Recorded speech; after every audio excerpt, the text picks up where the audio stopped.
Thank you for coming and welcome to Illinois Doge. My name is Chris Miller. I'm the chairman of the Illinois Freedom Caucus and also the state representative for the 101st District. You know, we're 18 days away from adjournment and likely to vote on the largest bloated budget in the history of Illinois at $55 billion plus. That's approximately 40% higher than it was 6 years ago when Governor Pritzker came into office. Far above, and another little fun fact, is far above even the rate of inflation. Right now, we have no idea what's in the budget, and even most of the Democrats don't even know what's in the budget. If history repeats itself, which we can expect that history will repeat itself, there will be more taxpayer abuse, more spendocrats spending out of control money. As usual, the budget has been drafted in secret. It'll be dumped on the last day of session, most likely in the middle of the night. No time to review. And what we can expect is there'll be more taxes, more borrowing, more spending, more regulation. We need to make common sense common again when it comes to the budget. We need to return to a measure of reasonableness, and we need to turn to fiscal sanity when we approach this budget. Unfortunately, most of the time, at least in the past, that the media has been complicit. It's been business as usual, while the Governor Pritzker uses word salad games to explain this all away and how it's all going to be okay and all going to be better. So to non-governmental organizations, to social engineering projects, to Cadillac healthcare for illegals, and to DEI education that's failing our students. Today, we're here to identify programs and projects that have wasted over $1 billion. And that's the reason why Illinois Doge has been created. In a little bit, we're going to hear from Representative Davis and Representative McLaughlin to give you a snapshot of a budget that outlines some real reforms. Wouldn't that be a novel idea? We need a full audit of the big ticket items, especially Medicaid, education, child care, preschools, to make sure that the people are receiving this money actually qualify for them. And one thing that we do know is we've seen at the federal level that the deeper we dig, the uglier it all gets. Thank you, Leader Chairman Miller. I'm Representative Brad Halbrook of the 107th District of Shelbyville. Today we're turning our attention to a staggering amount of taxpayer money, over $1 billion, that's being funneled into political connected non-government organizations or NGOs. This wasn't uncovered by government watchdogs, but concerned Illinoisans and Republican legislators that our grassroots effort we call Doge, or the Department of Government Efficiency. Before we show you where the money's going, we need to ask one simple question. Why is government funding NGOs at all? First, there's no transparency. NGOs aren't subject to the Freedom of Information Act or FOIA. Taxpayers can't see how their money is being spent. Just last week, a lawsuit was filed because the state refused to release a contract detailing how much public money was being sent to specific groups. Second, the budget language is vague and on purpose. These grants are buried under broad terms with little or no detail. Lawmakers are being asked to approve funding without knowing how the money will be used or even who's getting it. Third, the human services budget has been hijacked. It used to mean helping seniors, helping single mothers, and people with disabilities. Now it's packed with programs for politically aligned groups offering vague services like parent mentoring, immigrant support, LGBTQ advocacy, and many are race or identity-based initiatives that serve political agendas, not real need. Fourth, this spending undermines real charity. Faith-based groups and private charities are being pushed aside while politically connected NGOs scoop up taxpayer dollars. The government is picking winners and losers and rewarding those who keep the majority party in power. Finally, there's a better way. We're not saying that all nonprofits are bad, but instead of blank checks to the politically favored groups, let's support people directly. Help families, the disabled, and others in need, then let them choose the services that work for them. And with that, I will turn it over to Leader Niemer that will walk us through where the money's going and who's benefiting. Thank you, folks. Thank you, Representative Halbrook. Thanks for being with us here today. As Republican spokesman on the Immigration Committee, I want to discuss the irresponsible spending on legal immigrants here in the state of Illinois. A recent report from the Auditor General confirms significant mismanagement in Governor Pritzker's taxpayer-funded, again guys, this is taxpayer-funded healthcare program for illegal immigrants, revealing fraudulent enrollees and spending which vastly exceeded projections, some to the tune of 300%. Instead of suspending these programs, the governor wants to continue this spending into this coming budget year. You've already heard a lot about NGOs already today, so let me give you a quick example of a non-governmental organization directly affecting the immigration issue. The Indo-American Center, we have some flyers here, some boards here. This organization exists to, and I quote, this is their mission statement, emphasize the importance of civic engagement in the form of voting, census participation, and advocacy in the immigration communities, regardless of their immigration status. This mission statement directly contradicts federal law and comes at, again, the taxpayer expense. This is a disgrace and a prime example of what should be cut in this year's budget. The state of Illinois has spent billions, $3.2 billion, we're looking at a $3.2 billion deficit hole, all because of the illegal immigration issue. That never should have happened. But the hard reality is that much of this money is long gone. The choice we have to make is, or we're going to stop the flow. In a year where we have yet another tight budget due to the Democrat overspending, we should put Illinois citizens first, not illegal immigrants. And if you look here, fiscal year 24, state budget, $6.755 million in commitments. Fiscal year 25, $4.55 million in commitments. So it's something we drastically need to look at. Now, next, I'd like to introduce Representative Will Howard. Thank you.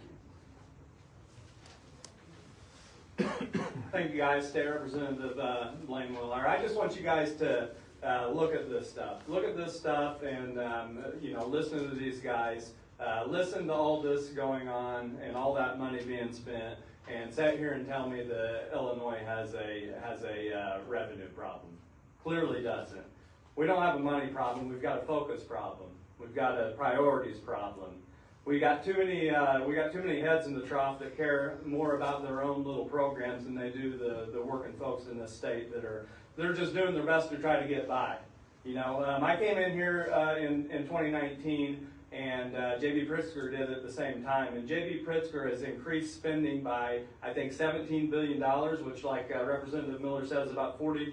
And, the question that you guys need to be asking, has anybody's quality of life really increased with all that spending, with all these programs, and with all that time? I don't think so. Not unless you're an illegal immigrant. No amount of government spending is going to fix a system that's built on a foundation of fraud and lies. DEI, that's what a lot of this stuff boils down to. It's a fraud. Reasonable people know it. It's being defunded at the federal level. It's been put at the forefront of every agency and every appropriation in this state for basically the last generation, and it's failed. Then the burdens of those failures, they are always borne disproportionately on the people that can afford it the least.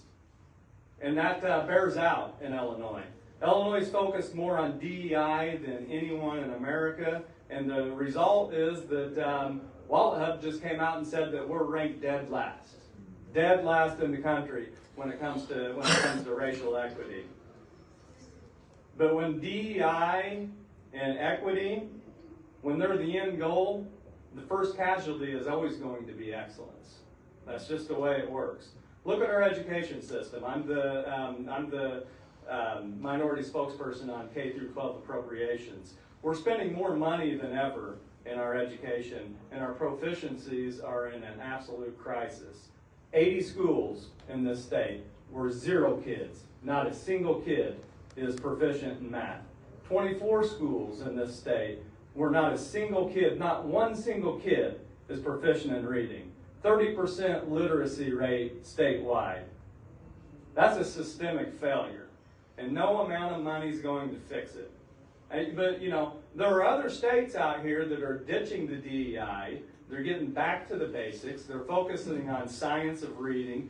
States like Mississippi, you know, Mississippi's got a diverse population. Their socioeconomic standards are much lower than ours. They're spending $12,000 per student, and they have the fastest growing literacy rate in the country.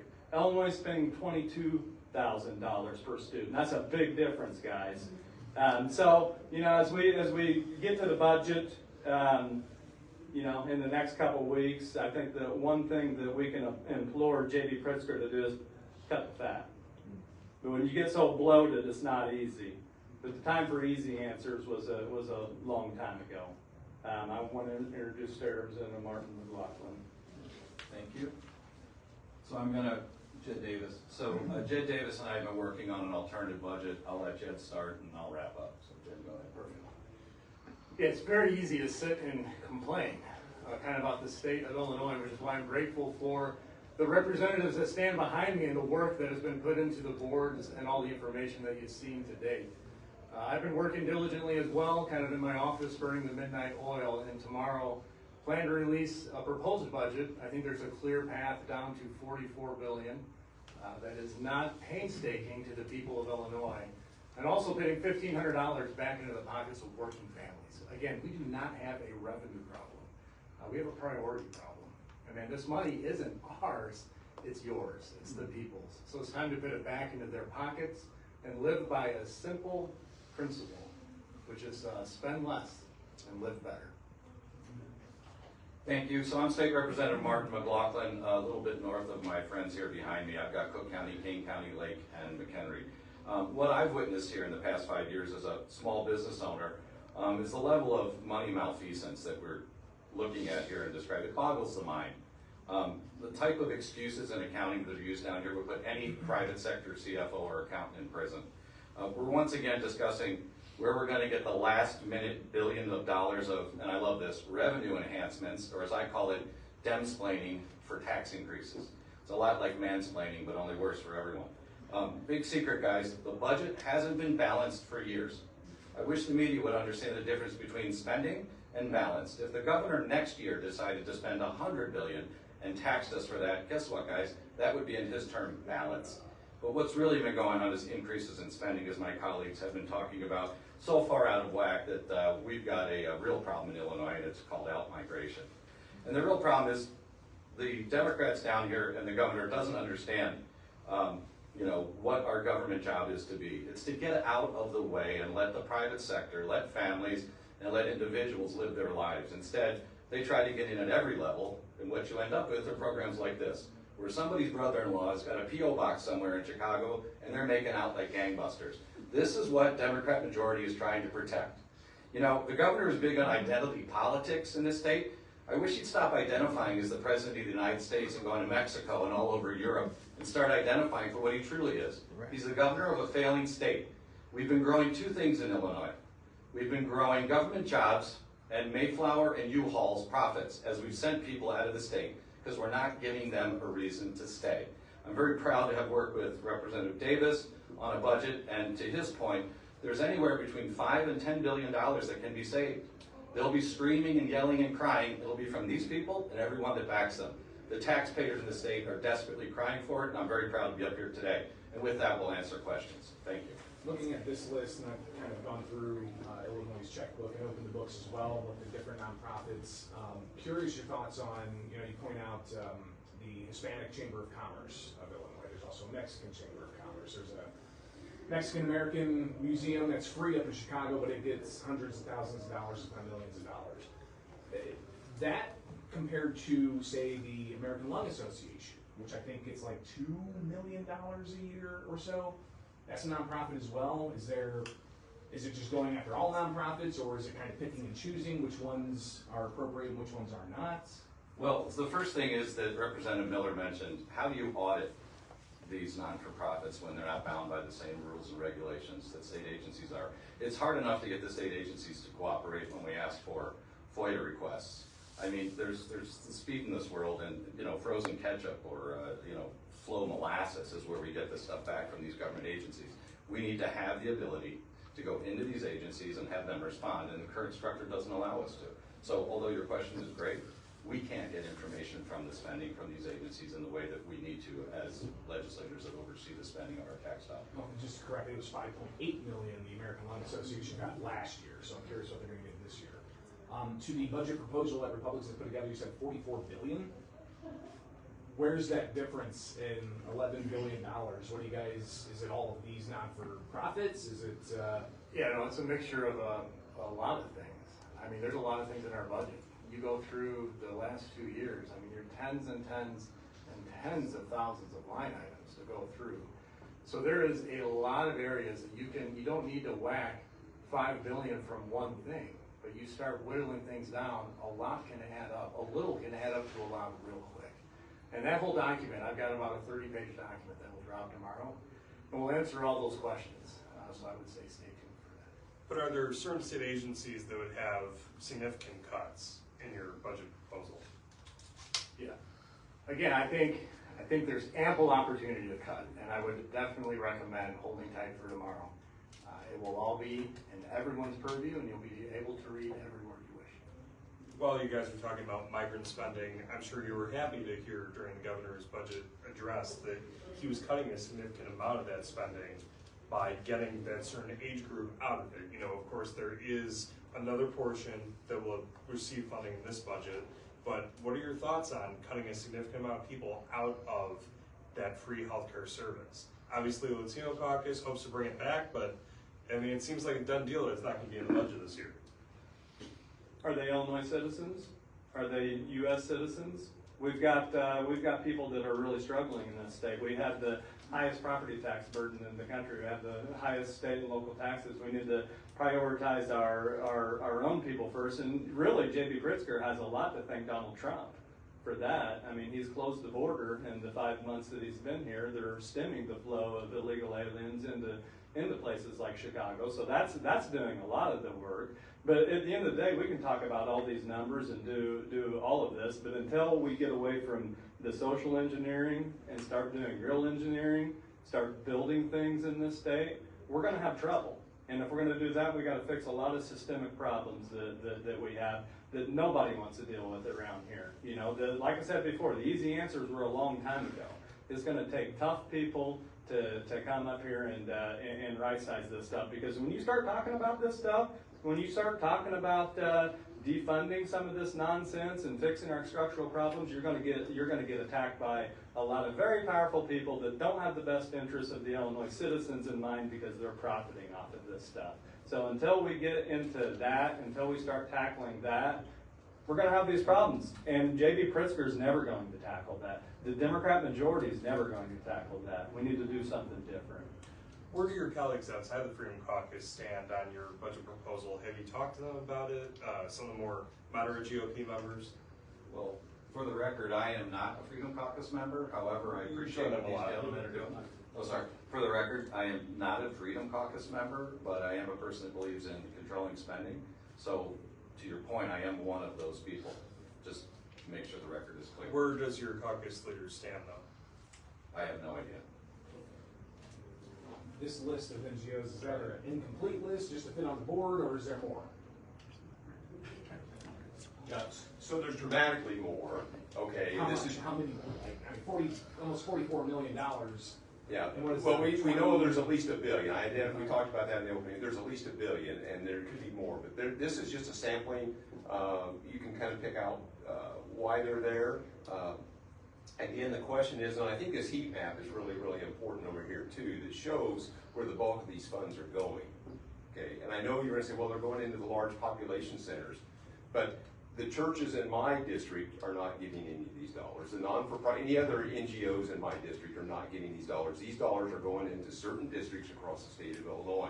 And I think this is what's interesting is this slide here talks about the Indo-American Center, right? And so at the top, it talks about one particular line item, how it's in the budget, but you've got to go through, pull this stuff all out, put it on a spreadsheet, do the alphabetical search, and then you find out that they're receiving $14 million in total. So while one item may look like a few $100,000, there's literally tens of millions of dollars that are going to these single entities. And what's interesting is these functions, if like this Indo-American Center, those 4 or 5 bullet points are all functions of government. But we don't have any accountability with the Indo-American Center, like Representative Leader McLaughlin said. We don't have any accountability. They're not subject to FOIA. And so these are bad deals for taxpayers because we don't know that these functions are actually being done. This kind of makes me reflect on the Neighborhood Recovery Initiative. You guys remember that from the Clinton administration? It was like right before an election, money was going out to local nonprofit violence interruption groups, but then, you know, find out bloated salaries and a whole host of other things. I can't remember how that, you know, kind of blew up, but I mean, what do you think it's going to take to get to, you know, highlighting how your guys' concerns are that this money's going to politically connected groups with no oversight, and it could be going into the pockets of people to get out to vote or, you know, conduct politics rather than government services? I think it absolutely is. A lot of this stuff is going to community organizing groups. There's a specific goal is registering voters and getting people out to vote. But guys, this is the work of just a few people, you know, that have diligently put all this stuff together. Imagine if we put the full force of a reform-minded government behind digging into this stuff, forensically auditing this stuff, and getting to the bottom of it. So, you know, you say that, you know, there's only 40 of them or so on here. Well, that's the work of about, you know, 3 or 4 very diligent, independent, private citizens that are putting this stuff together. We need the government to go in. We need the, you know, part of our job in the House of Representatives is supposed to be oversight. We're supposed to be overseeing stuff, but all we're doing is rubber stamping things to political friends. You talked about K through 12 education. I'm curious to hear any of your thoughts about the proposed evidence-based funding model for higher ed. Very intense committee hearing that multiple of us covered. It seems that bill is, you know, kind of on ice right now due to the U of I's strong opposition. But many of you have EIU in the backyard. You have U of I right there. What are your thoughts on that? Same principles. It's the same principles as K through 12. But I mean, on the higher education, they're spending more money than almost anybody in the country, and our tuition rates are so high that we're basically funding the SEC schools. You know, how many people in your neighborhood? How many of your top academic people in high school have gone to the SEC? They go down there because the tuition is remarkably lower, and they actually have economies down there that you know, respect them when they get out of school. You know, we need to prioritize getting Illinois students to stay in Illinois, but we can't do that because these universities, they come here and they cry and everything about, you know, I had a bill a couple of years ago that wanted to mandate the University of Illinois, which is a land grant university. I wanted to mandate them to get to 80 or 85% Illinois students. We're funding them. But they want zero to do with it because they can get a lot more money from out-of-state folks. They can get a lot more money from their international folks. So, you know, until it's like everything else, until we get to focus on Illinois citizens first and all of this stuff, we're going to continue to struggle. It's the same problems everywhere. It's priorities. It's not money. It's priorities. We got time for one more. All right. Thank you, guys. I do have one thing I want to add to this is that, you know, we've talked a lot about priorities, and one of the things that nothing's going to change here in Illinois until we get the political courage to actually do something about it, put our so-called money where our mouth is. But right now, all we do is lie, deflect, massage, manipulate the numbers, manipulate the story. But Illinois has a vision problem because we need to have a vision to compete to be number one.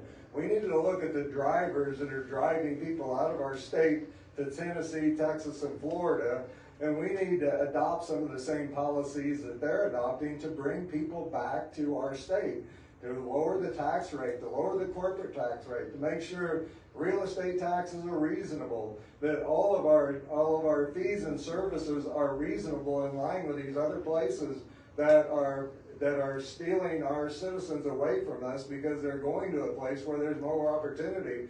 And until we have the political courage to do that, guess what? When you start to trim the pork, the pigs start to squeal. And that's what we're going to see when these things get exposed. The uproar is going to be deafening. And so we need to orchestrate a real change in our vision and what we're trying to accomplish. We put Illinois citizens first. We put Illinois businesses first. We put Illinois families first. And guess what? Voila, you're going to see massive structural changes in the state of Illinois and the way we do business. Thank you. Thank you. Thank you, guys.